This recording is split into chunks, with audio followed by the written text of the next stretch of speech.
Andreas redoute un AVC.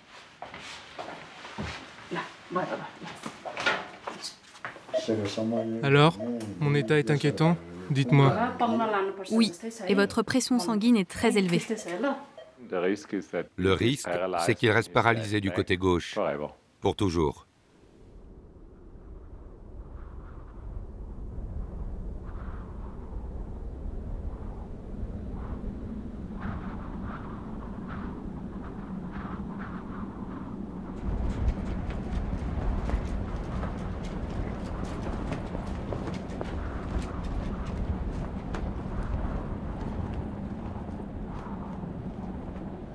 À 8848 mètres d'altitude, la plus haute montagne du monde, l'Everest.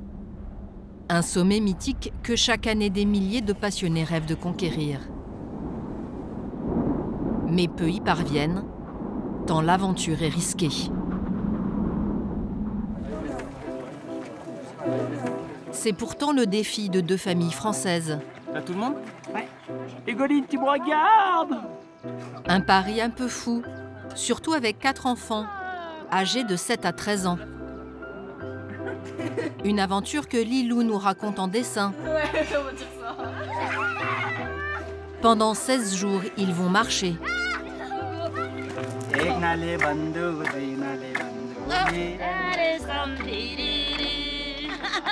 Ils vont s'émerveiller et s'émouvoir. Toutes les étapes sont super belles, quoi, quelles que soient les altitudes. Allez, on est bas. C'est toujours magnifique, donc ça, c'est les belles récompenses à chaque année. Ils vont surtout se surpasser.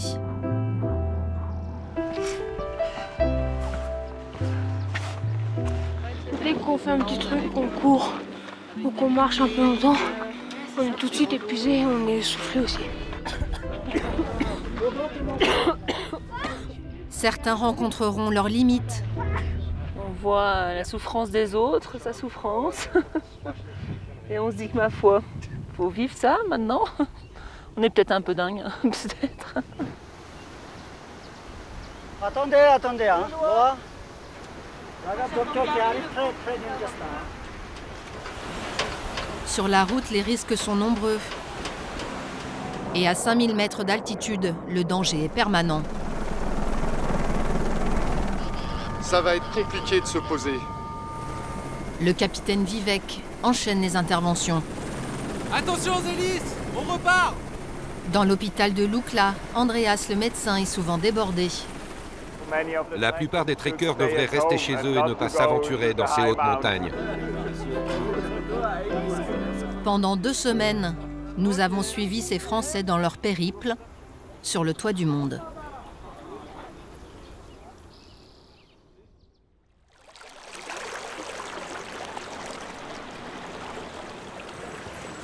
L'aventure commence à 7000 km de l'Himalaya, dans les Alpes.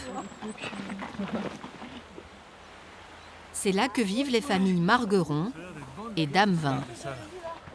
Une petite répétition avant le grand départ la semaine prochaine. Hein? T'es prête? J'aime bien l'avion, moi. Ah, l'avion, ouais. Ils sont amis de longue date, mais c'est la première fois qu'ils partent si loin et si haut ensemble. Super cool le départ, dis donc.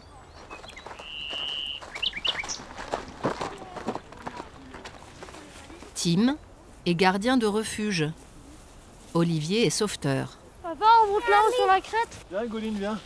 En revanche, leurs enfants ne sont jamais allés au-dessus de 3000 mètres.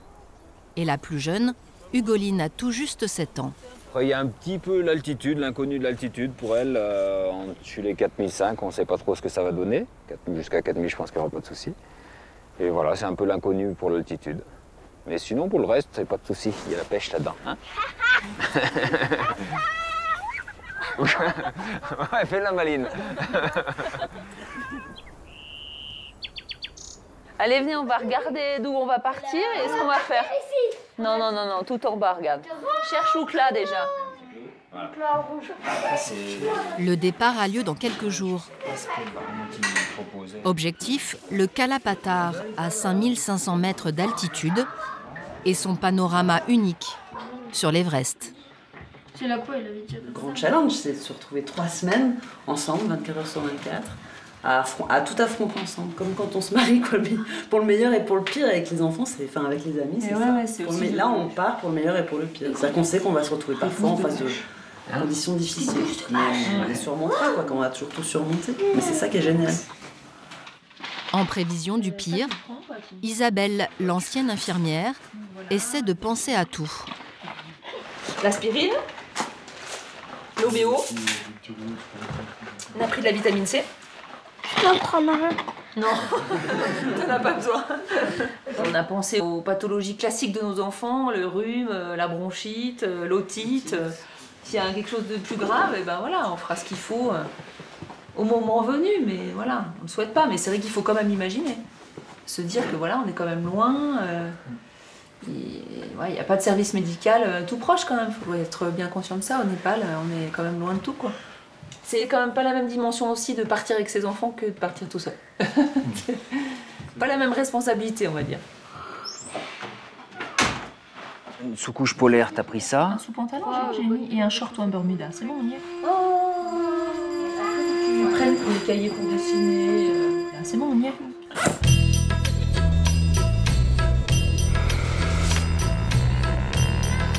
Une semaine plus tard, les Français s'envolent pour Katmandou, la capitale du Népal compte 4 millions d'habitants. C'est la dernière grande ville avant les sommets de l'Himalaya. À l'aéroport, les Français sont accueillis par leur guide, Lakpa. Pas trop fatigué, ça va? Une star dans le petit monde des treks. Allez, on y va?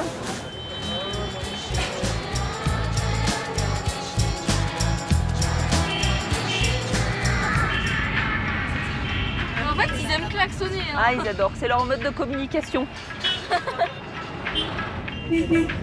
Oh, regarde, oh, toutes les motos. Oh, toutes les motos. Ils sont 3 sur la mob.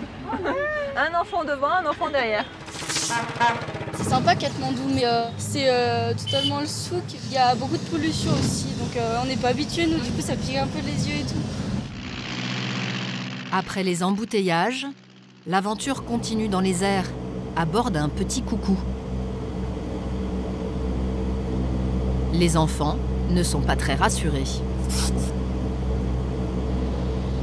Ça bouge, puis ça fait beaucoup de bruit aussi, donc c'est un petit peu flippant quand même.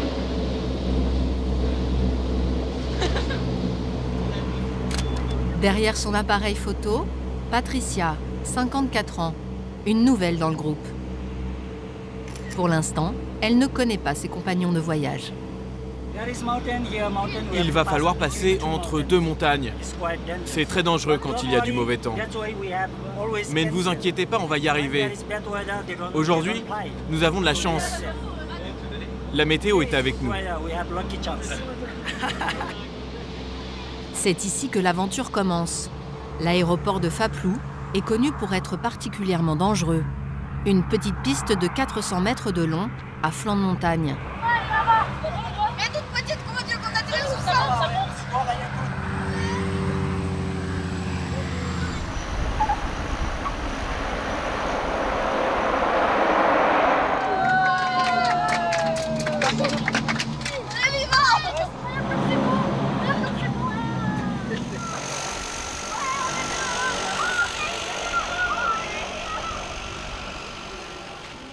Faplou, c'est le point de départ du trek.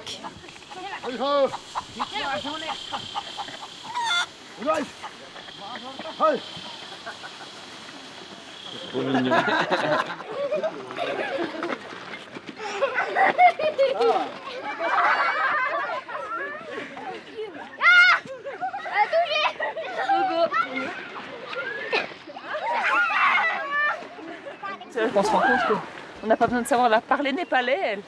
Le langage des enfants, c'est le langage universel. La preuve.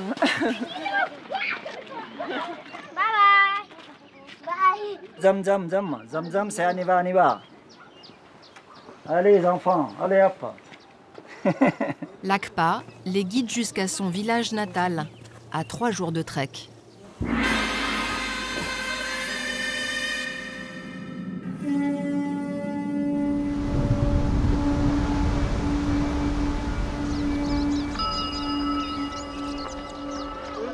Les Français marchent 6 heures par jour dans la chaleur de la jungle népalaise. J'ai un peu le cœur qui bat, c'est musculairement quoi. Le cœur qui bat dans les mollets, tu sais. C'est un bon exercice pour les jambes. Tu verras, Sophie, dans 2 ou 3 jours, tu ne sentiras plus rien. À ce jeu-là, pour l'instant, la petite Hugoline est la plus à l'aise.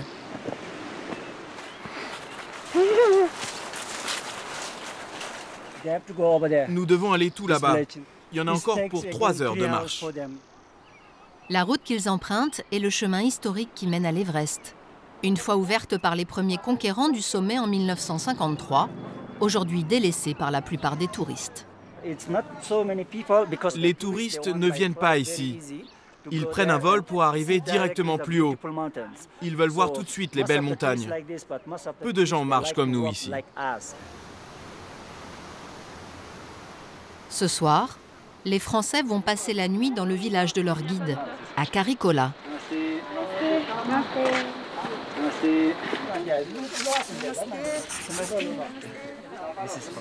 Ici, les visites d'étrangers sont rares. On n'est pas venu que pour voir l'Everest, on avait demandé à l'ACPA de nous trouver des chemins un peu en dehors des sentiers battus et c'est vraiment ce qu'on est venu chercher ici et ça touche beaucoup. Chez lui, l'ACPA est une personnalité. L'alpiniste a mené de grandes expéditions internationales à plus de 8000 mètres d'altitude. Bienvenue chez moi. Mais... Celle-là, c'est pas vraiment... Ça, c'est le certificat de ma première ascension jusqu'au sommet de l'Everest. 8848 mètres. Au total, je l'ai gravi 7 fois, jusqu'en 2007. J'en suis fier. Je suis vraiment admirative et puis je trouve que c'est vraiment chouette de partager ce trek avec l'ACPA. Parce que voilà, il reste simple. C'est quand même exceptionnel d'avoir gravi 7 fois l'Everest et là, il est facile d'accès. Et ça, c'est magique. Thank you. L'ACPA s'inscrit dans une longue lignée d'aventuriers. En 1953, le néo-zélandais Edmund Hillary et son guide Sherpa Tenzing Norgay atteignent pour la première fois la cime de l'Everest. Depuis, 800 alpinistes se lancent chaque année à l'assaut de la plus haute montagne du monde. Des expéditions périlleuses, parfois mortelles. Plus de 200 personnes ont perdu la vie dans cette ruée vers ce sommet de légende. Parmi eux, de nombreux Sherpas. Ce sont eux qui ouvrent la voie.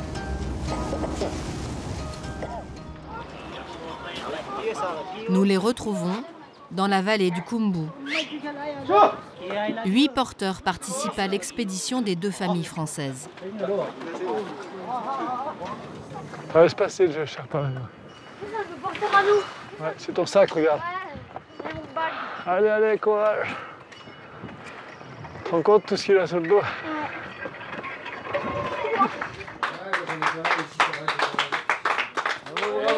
Bravo. Allez, hop.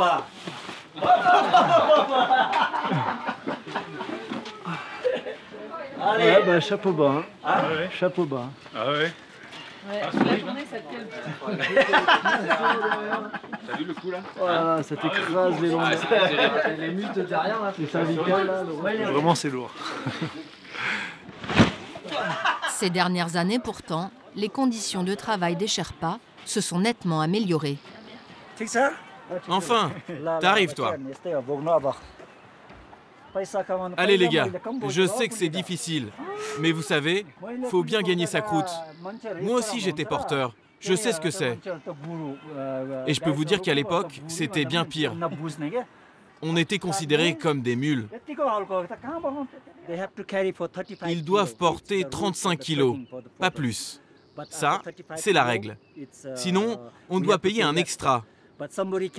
Avant, pour gagner plus, les Sherpas portaient 70 kilos. Ils doublaient leur salaire. Mais c'était n'importe quoi. Maintenant, on fait très attention parce que les touristes sont contre.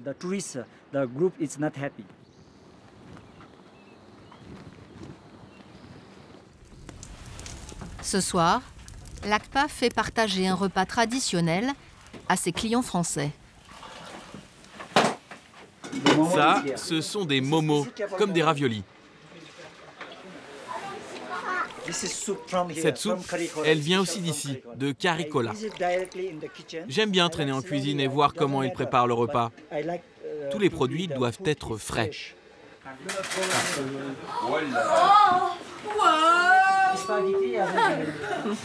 Eh ben bon appétit, hein, Hugo. Ou bien vous diffusez Tu manges comme si t'avais faim, non? Mais ça pique. C'est délicieux.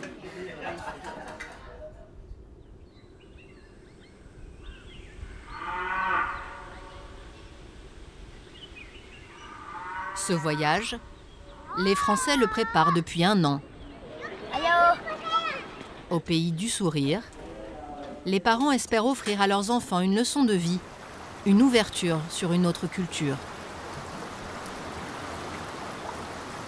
On a choisi aussi le Népal parce qu'il y a ce côté très spirituel. Je pense que c'est important dans nos vies, dans notre société aujourd'hui où ça part un peu dans tous les sens.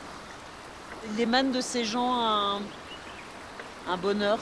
Malgré les difficultés de vie qu'ils peuvent avoir, ils sont heureux, quoi. Et je trouve que ne serait-ce que ça, ça rappelle à l'ordre. Ouais, ça va être émouvant. On va être marqué à vie. Ouais. Ça s'oublie pas en voyage comme ça. Et ce matin, un moment particulier les attend. Dans ces montagnes de l'Himalaya qui ont vu naître Bouddha, chaque village a son monastère. Celui de Caricola accueille une vingtaine d'orphelins.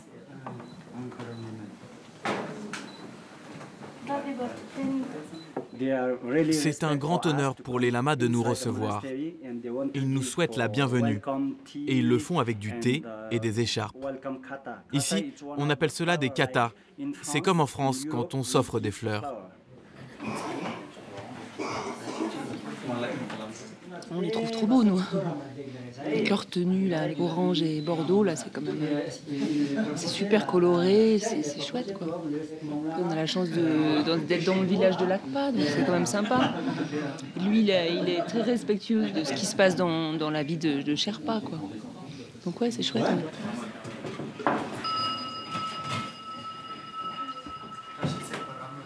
Aujourd'hui, ils vont prier, les lamas vont prier pour qu'on ait une bonne chance pour faire le trekking, que ça se passe bien, qu'on n'ait pas d'accident, qu'on soit pas malade.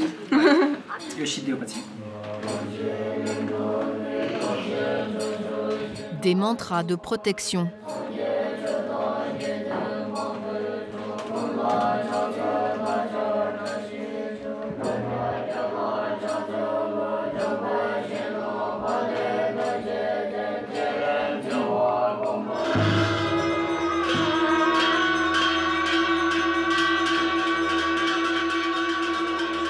Les Français vont vite être submergés par l'émotion.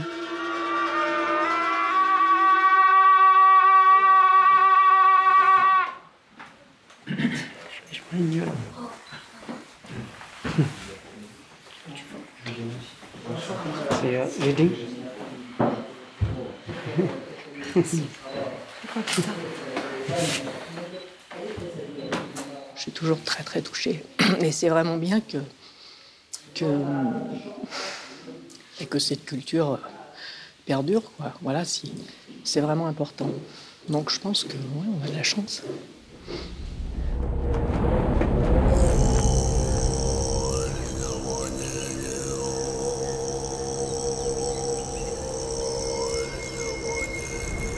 Les prières des moines, les Français en auront sans doute besoin, car le plus dur reste à venir. Dans la vallée sacrée, des symboles bouddhistes jalonnent le chemin vers l'Everest. il est stylé, lui. Après 5 jours de marche, les Savoyards rejoignent le tracé principal du parcours, une sorte d'autoroute pour marcheurs. Chaque année, ils sont plus de 50 000 à emprunter ce chemin. Là, on est près de l'aéroport de Lukla. C'est pour ça qu'on a plein de touristes. Imaginez, rien qu'en 5 minutes, on a croisé 20 personnes. Qu'est-ce que vous voulez? C'est comme ça. Allez, on y va.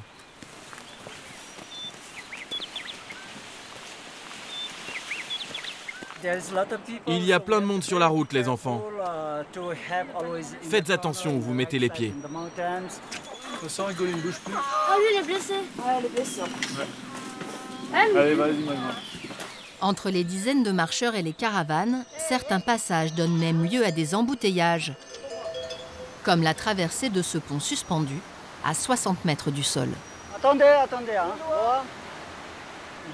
Sur ce pont, s'il y a des animaux qui arrivent dans l'autre sens, il faut attendre, jusqu'à parfois 40 minutes.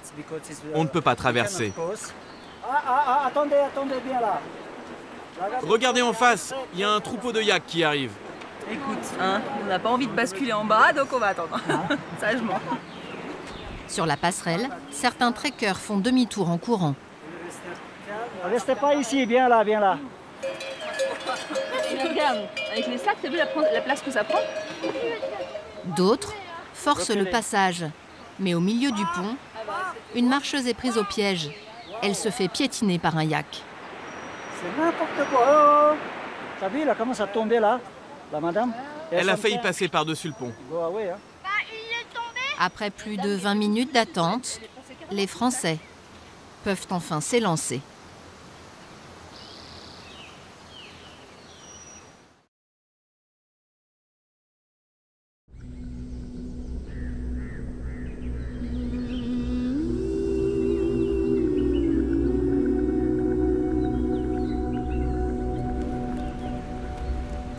Les yaks qui bouchaient le passage ont traversé le pont.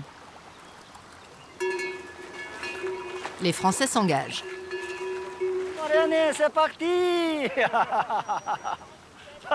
Le pont est suspendu dans le vide à 60 mètres de hauteur. C'est super grand. C'est super haut. C'est abusé. Ouais. De l'autre côté, l'ACPA s'inquiète pour la touriste percutée par un yak. Ouais, là, elle ne peut pas marcher là. Ça fait mal? Les bergers auraient dû voir qu'on était déjà sur le pont. Les yaks foncent. Ils ne peuvent pas s'arrêter. Faut faire gaffe, les gars. Ça aurait pu être beaucoup plus grave. Je sais. Mais j'ai essayé de lui dire de faire demi-tour. C'est pour ça que je vous dis à tous de faire attention. Ne jamais marcher près du ravin, toujours du côté de la montagne. C'est vital. Cet endroit est en fait une sorte de frontière naturelle. À partir d'ici, les Français entrent dans une zone à haut risque. Des hélicoptères survolent la vallée en permanence. À bord de l'un d'eux, le capitaine Vivek. Depuis 10 ans, il mène des opérations de secours dans l'Himalaya. Cette fois-ci, c'est une urgence dans un village isolé. Tout ce que je sais, c'est que le sauvetage concerne quelqu'un qui habite ces montagnes et qu'on se dirige vers un endroit extrêmement reculé. Là où nous allons, il n'y a évidemment aucun héliport. Il va falloir improviser. Dirige-toi vers cette montagne en face. Tu vois la petite maison? Il y a un bosquet à côté.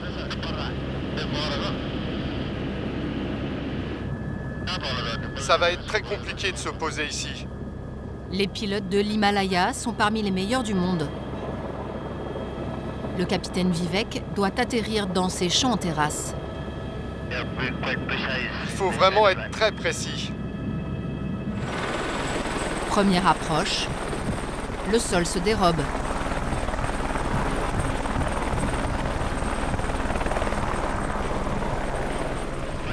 C'est bon, il y a juste la place pour les patins.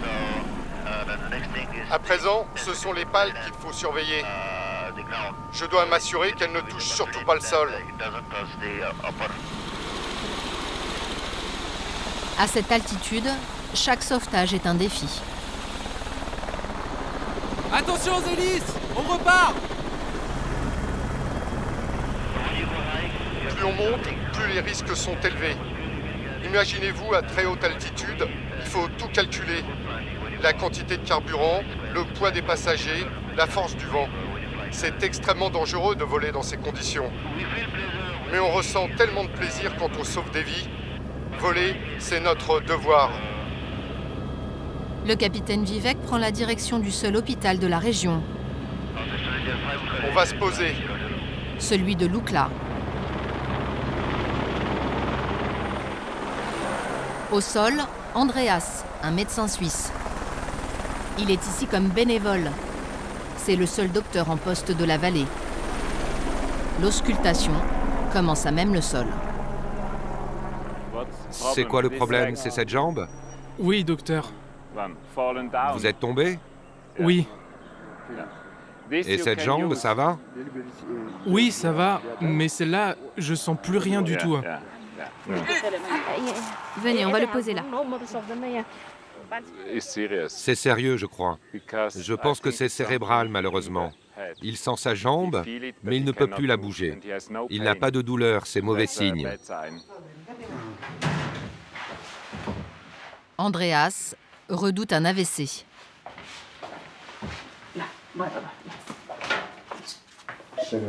Alors, mon état est inquiétant?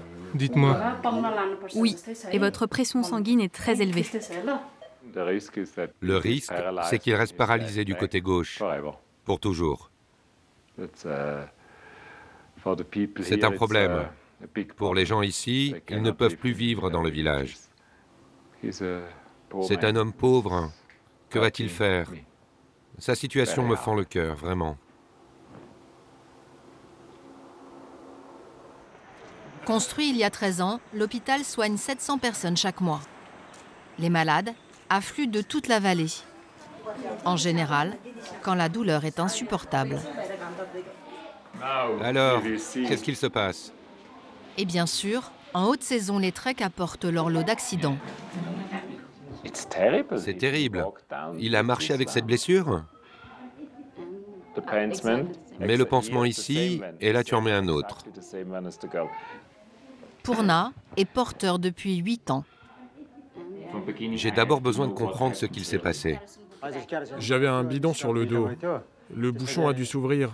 Je portais du kérosène, ça a fui. Et ça a frotté sur mon corps pendant 5 jours. C'est la même douleur que si j'étais tombé dans le feu.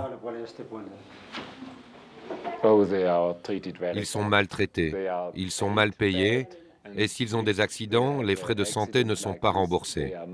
Ils n'ont pas d'assurance, ils n'ont rien. Je pense que les touristes devraient prendre conscience de leurs terribles conditions de travail.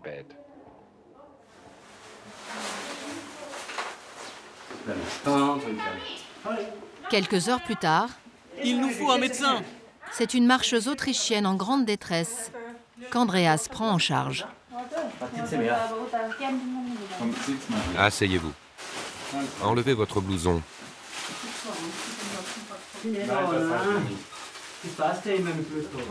Je ne sens plus mes doigts. Ne vous inquiétez pas. On va vérifier tous vos paramètres vitaux. Qu'est-ce qu'il vous est arrivé? J'étais au camp de base et j'ai commencé à me sentir mal. J'avais mal à la tête. Je ne pouvais plus respirer. Anita a été évacuée en hélicoptère en urgence. Je me sentais tellement mal. Je tombais. Je me suis évanouie et mon cœur battait tellement vite. J'ai vraiment eu très peur. Anita souffre d'un mal connu des alpinistes et d'Andreas, le mal aigu des montagnes. Elle souffre de l'altitude. Et avec son infection au rein, ça l'a rendue vraiment très faible. Et c'est pour ça aussi qu'elle a eu une chute de tension. Au-dessus de 4000 mètres, le mal aigu des montagnes touche une personne sur 2. Une menace qui plane donc désormais sur les Français. Pour s'acclimater, ils posent leurs bagages à Namche Bazar, à 3400 mètres d'altitude, pour une journée. Je mets le sac là, Hugoline. Oui, c'est pareil, allez hop. Je mets là, ici, ou l'autre côté. Tac, voilà, tu serres comme ça. Ah, j'ai oublié mes tatanes. Elles sont où? On n'a pas trop le temps la journée, il fait pas très chaud. Puis là, dans la chambre, il fait bon, alors on fait sécher le plus possible. Là, c'est les chaussettes. Oh, Éloi, regarde ce que je viens de trouver. Non, quel dommage. Merci, Alex. Même pendant le trek, pas question d'échapper aux devoirs de vacances. Non, vraiment, j'ai pas envie. Ça, moi. J'ai pris l'anglais parce que ils parlent anglais ici avec les Sherpas, avec les communautés qu'on rencontre. Il n'y a que l'anglais en fait qui peut nous servir comme vecteur. Donc, je me suis dit que ça pouvait être pas mal.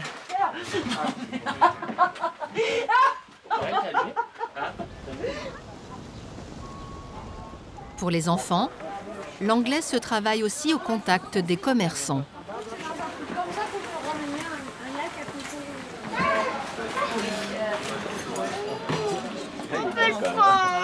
Fais main, je très beau. Tiens, on va demander combien ça coûte. C'est 500 roupies. Alors tu sais quoi? Tu le remets en place. Et puis on fait un petit tour pour réfléchir. Non, mais ça fait partie du jeu, tu vois. Remets-le. Mais peut-être qu'il va être vendu. Ah, mais non, mais il y aura bien un autre Schtroumpf qui sera par là. Tu verras, il aura baissé son prix. Écoute ta maman, chérie. Et ça marche. Sur ton billet de 1000, je te rends 600. Hein? On l'a eu pour 400 balles. He's happy. Yeah, she's happy. Bah moi j'ai fait comme ça, c'était comme ça et moi j'ai fait comme ça, il a dit mais t'appropries pas tout le mérite. Oh, c'est moi qui ai parlé anglais, donc s'il te plaît là. On a gagné son coup de pied. Pas mal pour un début.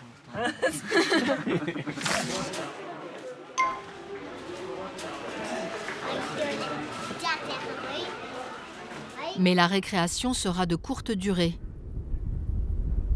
Demain, la haute montagne va leur réserver quelques surprises.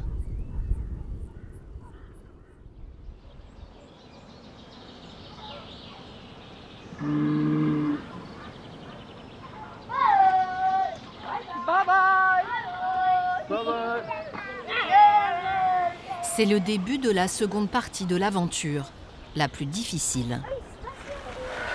Les Français ont encore 2000 mètres à gravir.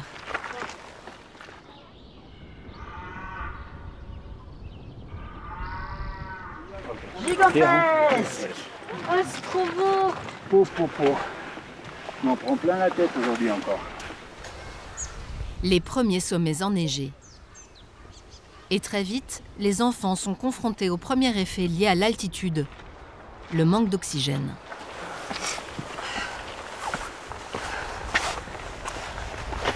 Dès qu'on fait un petit truc, qu'on court ou qu'on marche un peu longtemps, on est tout de suite épuisé, on est essoufflé aussi. Comparé à d'habitude, une petite montée comme ça, normalement on n'est pas essoufflé, on l'a fait assez vite. Et là, c'est plus difficile. Il faut vraiment essayer de marcher en réduisant un peu la longueur des pas, en réduisant un peu la cadence pour dépenser le moins possible. Malgré les difficultés, les enfants s'accrochent. C'est intéressant aussi de voir, en tant que parent, de découvrir ces enfants comme ça. C'est que là, on les emmène dans une forme de limite et ils nous surprennent, réellement. Au détour d'une montagne, ils sont finalement récompensés de leurs efforts. Regardez, il ressort dessous. Il sort dessous la branche. Ah ouais. Des chamois et des yaks à portée de main. Il y en a plein. Ah oui, regarde, c'est un troupeau entier. Lui, on dirait un bison, regarde. Bouge pas, bouge pas. Il y en a qui arrivent. Il est beau. Elle le caresse. Maman, elle caresse un yak. C'est extraordinaire, c'est hyper doux, c'est pas si... C'est trop mignon. c'est pas si vindicatif que ça, quoi. C'est assez tranquille. Faut juste pas les embêter. Bon, en même temps, on n'a pas caressé, on n'a pas tenté les gros, quoi. On s'attaque aux tout petits. Ça.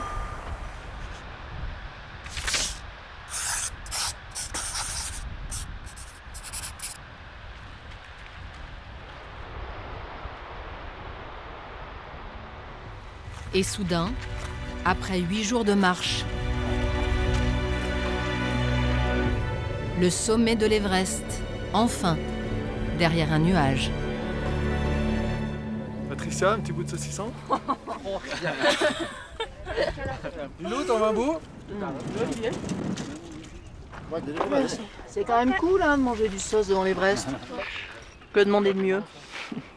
Sous le soleil en plus. Ah, on a quand même une chance inouïe. Inouïe d'être là. On est à combien, mademoiselle Gogo? Altitude 4051. Plus de 4000. Incroyable. On forme un bon groupe. Ouais. J'avais quand même quelques inquiétudes, hein, parce que je partais quand même avec 2 familles. Avec des gosses. Ouais, les enfants. Bon. Non, mais moi je suis très contente en tout cas. Je savoure les moments. C'est vraiment très sympa. La photo des 4000. Non. Tout le monde dessus. Non. Allez, on rigole.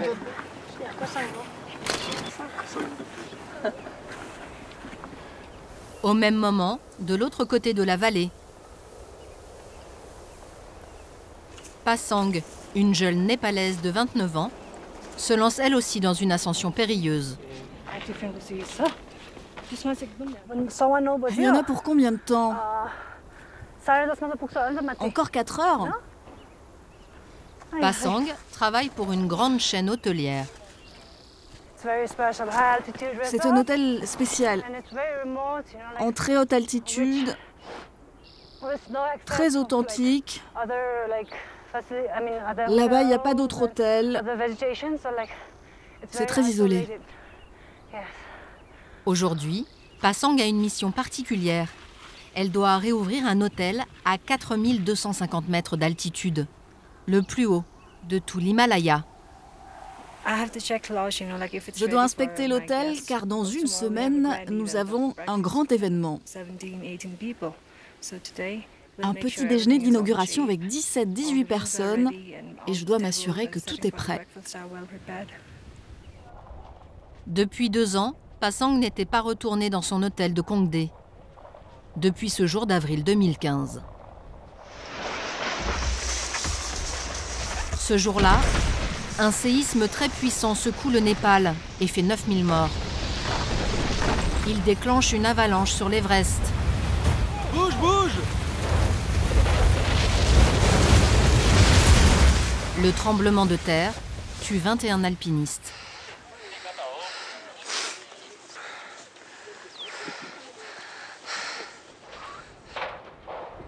À Kongdae, l'hôtel de luxe s'écroule en quelques secondes. On n'y déplore aucune victime.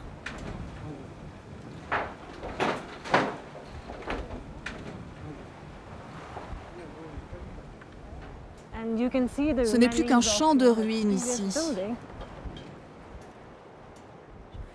Regardez les fenêtres et cette porte.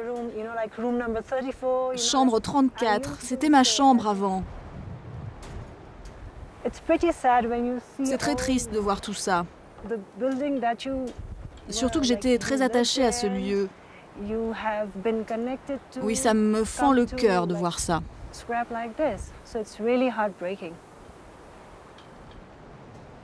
Depuis, un autre lodge a été reconstruit juste en face. Un chantier de 8 mois qui touche à sa fin. Enfin presque.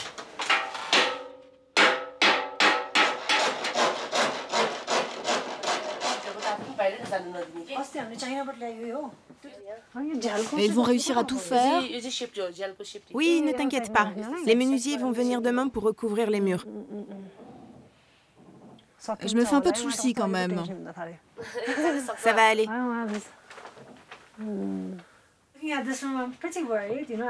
J'avoue que je suis un peu inquiète. Je lui demandais si ça serait prêt à temps. c'est en plein chantier. Mais vu que les travailleurs arrivent demain, ils ont 1 semaine pour finir les chambres. Ça me donne un peu d'espoir.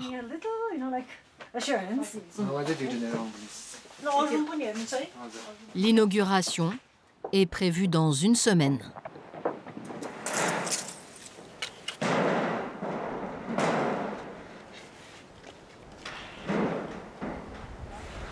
Un peu plus bas, à Dingboché, les Français connaissent leur premier coup dur. Patricia est malade. L'état de fatigue. Ouais, je pense que j'ai pris froid. Et c'est pas la même gestion qu'à la maison, quoi. C'est vrai que là, on marche, on ne sent pas forcément qu'on a froid. Et puis en fait, je pense qu'on se refroidit vraiment en profondeur. Et c'est difficile de remonter la pente après. Après 14 jours d'ascension et à plus de 4000 mètres d'altitude, le moindre rhume peut entraîner des complications graves. Allez, c'est parti. Super, merci.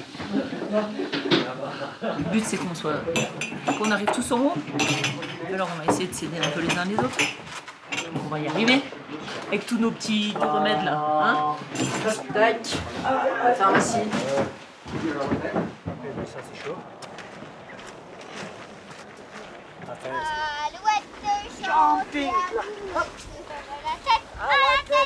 Le groupe attaque un des tronçons les plus raides du parcours. Bon, on s'en approche de ce Kalapata. Mais rapidement, Patricia montre des signes de grande fatigue.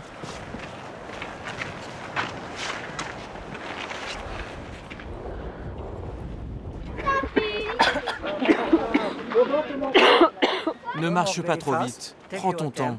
On va y aller doucement.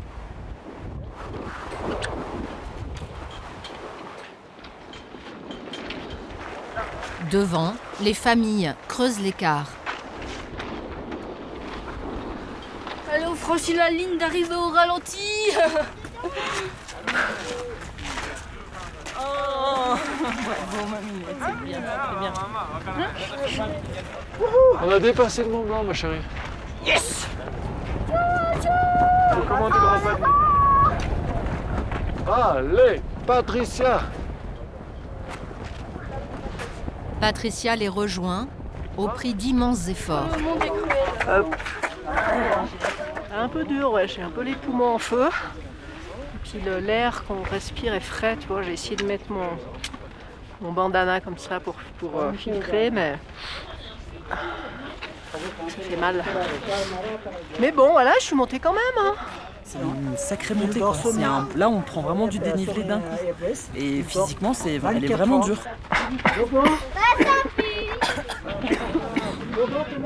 Patricia, ce qu'elle a fait là, c'est énorme.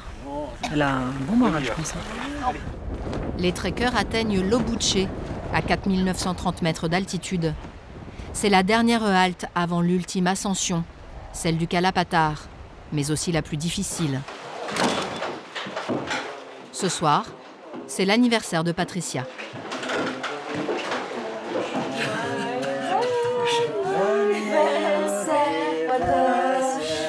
Mais elle n'a pas trop le cœur à la fête. Regarde. On veut qu'on souffle. 4939.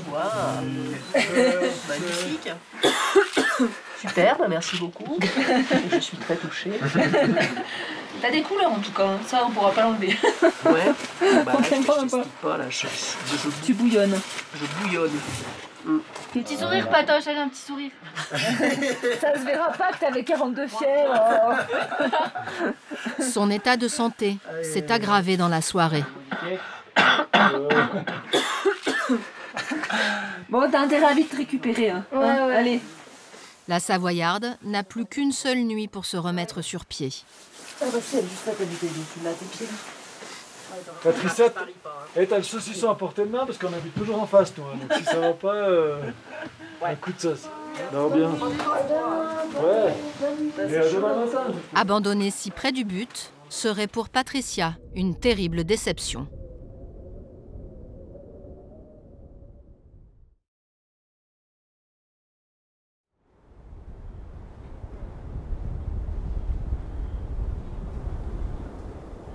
C'est le grand jour. Cette nuit, les Français ont dormi à Lobuche, à 4930 mètres d'altitude.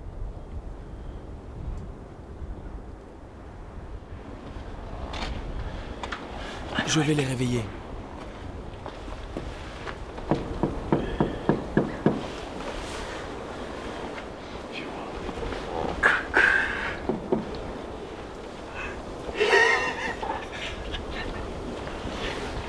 La température est de -8 degrés.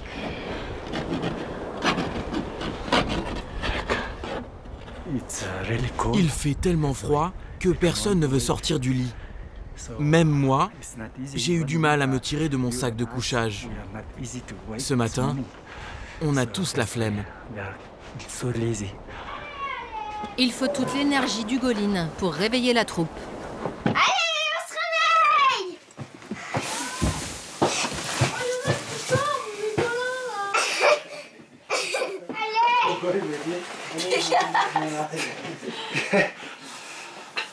La nuit, il a dû faire -0 parce que déjà on l'a senti dans les chambres parce qu'il faisait froid. Et quand on sort, je sais déjà qu'on va se réveiller en fait. Du coup, en fait, on essaie de rester le plus longtemps possible dans le duvet, mais au bout d'un moment, c'est plus possible. Voilà. Dans sa chambre, Patricia tarde à sortir de son lit.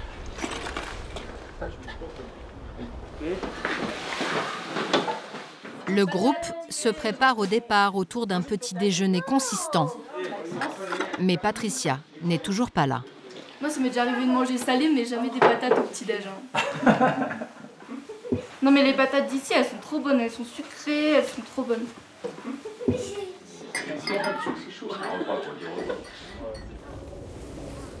Au même moment, dans son hôtel le plus haut de l'Himalaya, c'est un petit déjeuner plus raffiné que prépare Pasang. C'est un événement très spécial. Nous allons servir du champagne. Nos clients vont arriver en hélicoptère. Pour elle aussi, c'est le jour J, celui de l'inauguration. Les premiers invités arrivent dans quelques heures. À cette altitude, le moindre oubli peut avoir des conséquences ennuyeuses. Pour la forêt noire, je crois qu'on a un problème. Il n'y a plus de chocolat. T'es sûr? On peut prendre ça à la place. Non, ça va pas aller. Tiens, il y a de la poudre de noix de coco alors.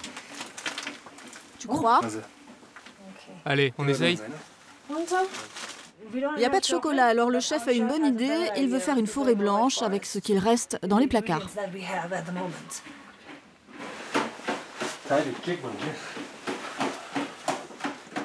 T'es sûr que tu vas y arriver? Mais oui, t'inquiète pas. Tu sais que les gens qu'on reçoit, ce sont des VIP. Ils pourraient se plaindre si jamais c'est pas bon.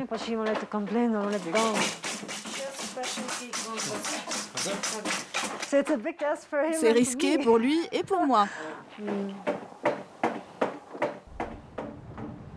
Un petit déjeuner face à l'Everest. Il y a une tache sur ce tissu. Tu peux en prendre un autre.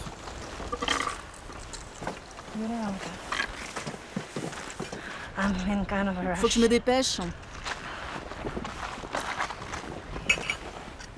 Nous n'avons qu'une heure pour tout mettre en place. Le soleil est au rendez-vous. Pasang enfile son costume traditionnel Sherpa. Viens par là, je vais te remettre ton bandeau. Voilà, tu ressembles à une vraie Sherpini, comme ça.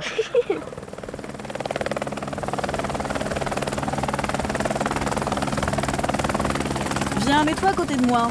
Ça y est, je suis prête.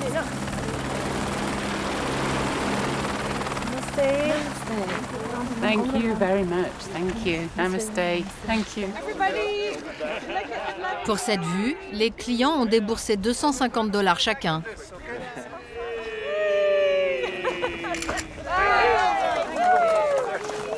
Tout est prêt pour les recevoir, même la forêt blanche.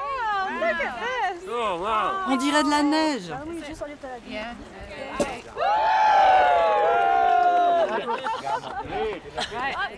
J'ai rêvé de ce moment. Mes clients qui profitent d'un petit déjeuner au champagne dans ce cadre spectaculaire, avec l'Everest en toile de fond et les plus hautes montagnes du monde, c'est vraiment top. Il faut se pincer pour y croire. Je n'oublierai jamais ce moment. Merci. C'est un plaisir. Passang est heureuse. Elle a gagné son pari. Mais pour l'ACPA, les choses se compliquent. Coucou Patricia, je rentre dans ta chambre. Patricia est terrassée par une infection pulmonaire. Bah écoute, j'aurais bien aimé être avec vous. Hein. C'était quand même le but de la manœuvre, mais bon. J'ai fait le max. Ouais, je pense. Ouais. Hier, j'ai marché, ben là, tu vois, aujourd'hui. Pas possible. C'est pas possible. Après 14 jours de marche, Patricia est contrainte à l'abandon dans la dernière ligne droite. Bon, allez, prenez pas de retard. Allez, ciao les jeunes. Allez. Hein? Allez, Patoche, attention à toi. Ok. Bon, bah faites une bonne balade, hein, et puis pensez à moi. Je prends un kata pour toi. Hein? J'aurais tellement aimé l'emmener tout en haut, jusqu'au sommet du Kalapatar. Mais elle est à bout de force. Ça s'est joué à 24 heures près. Tomber malade maintenant, après 14 jours de marche, si près du but, ça me rend très triste.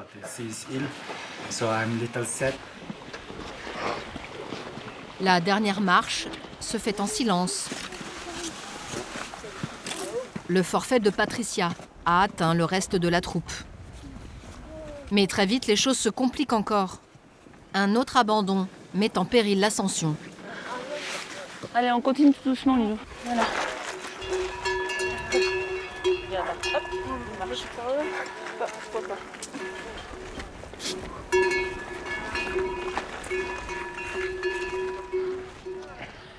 Tu veux te faire une pause? Tu veux de l'eau? Tu veux boire un coup? Ça va la tête encore? Ouais, un peu, ouais. Lilou souffre de migraines aiguës.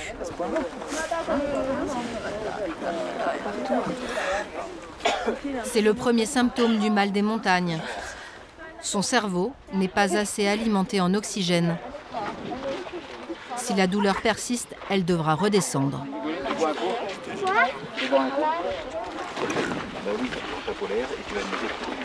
Et tu mets ton bob sur la tête, Lilou. Tu mets ton bob sur la tête aussi.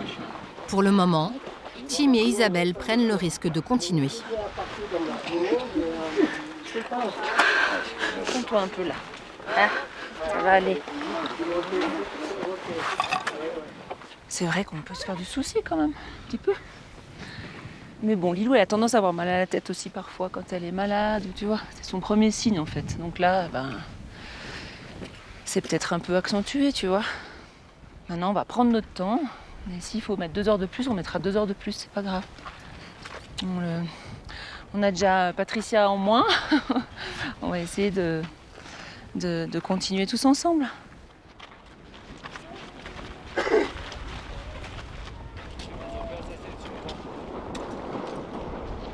Le glacier du Khumbu est un enchevêtrement de pierres coupantes, difficile à traverser. Malgré tous ses efforts, Lilou peine à tenir debout.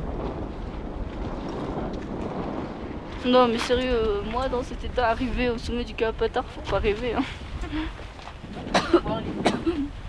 On voit la souffrance des autres, sa souffrance.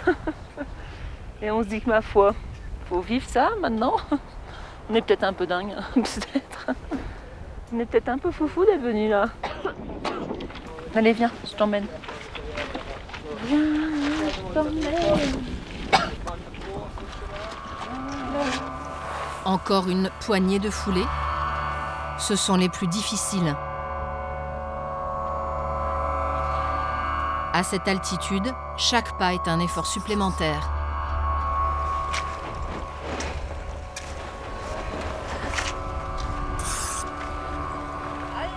Portés par le groupe, Lilou touche au but. Enfin, ensemble, le sommet du Kalapatar.